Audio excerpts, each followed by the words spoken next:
இந்த வீடியோவ ரொம்ப நாளா போடணும்னு நானும் பார்க்குறேன். ஆனா இந்த விரதத்தில இருக்கிறதுனால என்னால எடிட் பண்ணி போடவே முடியல.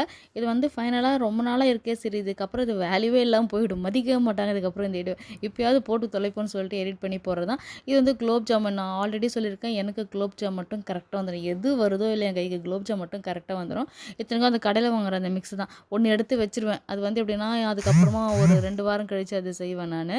அது அந்த மிக்ஸ் எல்லாம் பிரித்து கொட்டிட்டு கொஞ்சம் கொஞ்சமாக தண்ணி தெளித்து கொஞ்சம் சாஃப்டாக பிசையணும். ரொம்ப அழுத்தம் கொடுக்கக்கூடாது.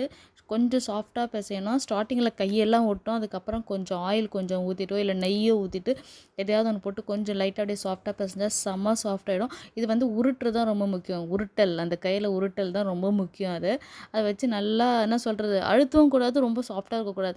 எந்த இடத்துல அழுத்தி அப்படியே உள்ளங்கையில் வச்சு உருட்டுறோமோ உருட்டி அப்படியே ரவுண்டாக வந்துடணும். ஒரு விரிசல் கூட விடாத அளவுக்கு வரணும். ஸ்டார்டிங்லாம் எனக்கு வராது. விரிசல் விழுந்துரும். குலோப் ஜாம் தண்ணி ஆயிடும்.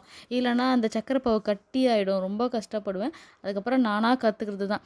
எல்லாமே அப்படிதான். நம்மளா தான் கத்துக்கணும். நமக்கு யாரும் உட்கார வச்சு சொல்லிக் கொடுக்க மாட்டாங்க. தப்பு நடக்க தான் செய்யும். அதுக்கப்புறமா கத்துக்கணும்.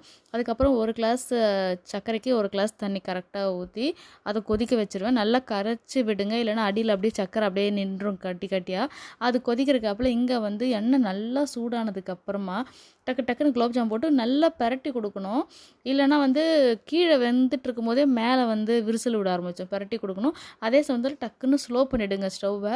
ஏன்னா மேலே நல்லா கருகிடும், உள்ளே வேகாமல் இருக்கும். நல்லா கிளறி கிளறி கொடுத்தோன்னா அப்படியே விரிசல் விடாமல் சூப்பராக வரும் குலோப் ஜாமுன்னு.